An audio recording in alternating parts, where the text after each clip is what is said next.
Assalamualaikum warahmatullahi wabarakatuh. Bismillah, alhamdulillah, wassalatu wassalamu ala rasulillah Sayyidina Muhammad wa ala alihi wa sahbihi wa mawala.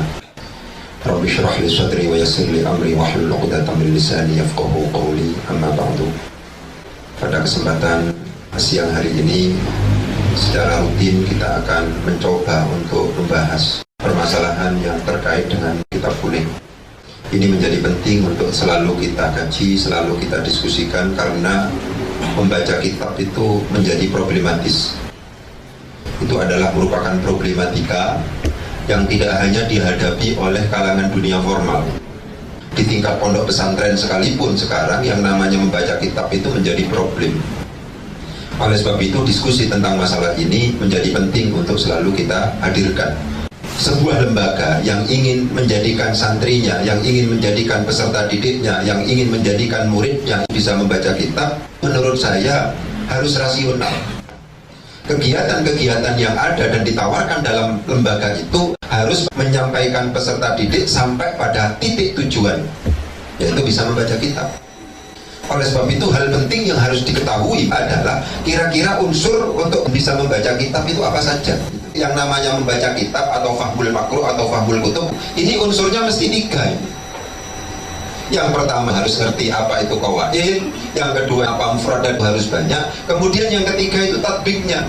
Kalau seandainya sampean itu hanya ngerti qawaid tapi mufradatnya sedikit, bermasalah.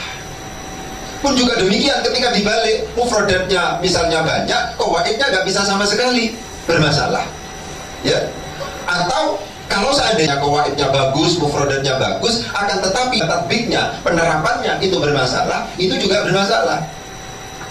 Oleh sebab itu, sebuah lembaga yang menetapkan fahmul makruh sebagai tujuan utamanya, kegiatannya itu harus dalam rangka memperkuat qawaidnya, harus dalam rangka memperbanyak mufradat santri-santrinya, harus juga kegiatannya itu dalam rangka tatbik, menerapkan kaidah yang sudah dipahami oleh murid-murid kepada mufradat yang sudah dihafal. Fahmul kutub, bisa memahami kitab, semua kegiatan yang ada itu harus diarahkan kepada titik ini.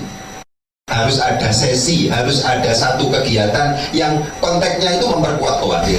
Harus ada satu kegiatan yang konteksnya itu tujuan utamanya itu adalah memperbanyak mufradatnya. Harus ada kegiatan yang tujuan utamanya itu adalah bisa menerapkan kaidah yang kemudian difahami oleh siswa itu kepada mufradat yang sudah dihafal. Kalau seandainya tidak dalam konteks itu, maka sebenarnya tujuan fahmul kutub yang ditetapkan oleh lembaga itu adalah nggak beneran, nggak serius itu.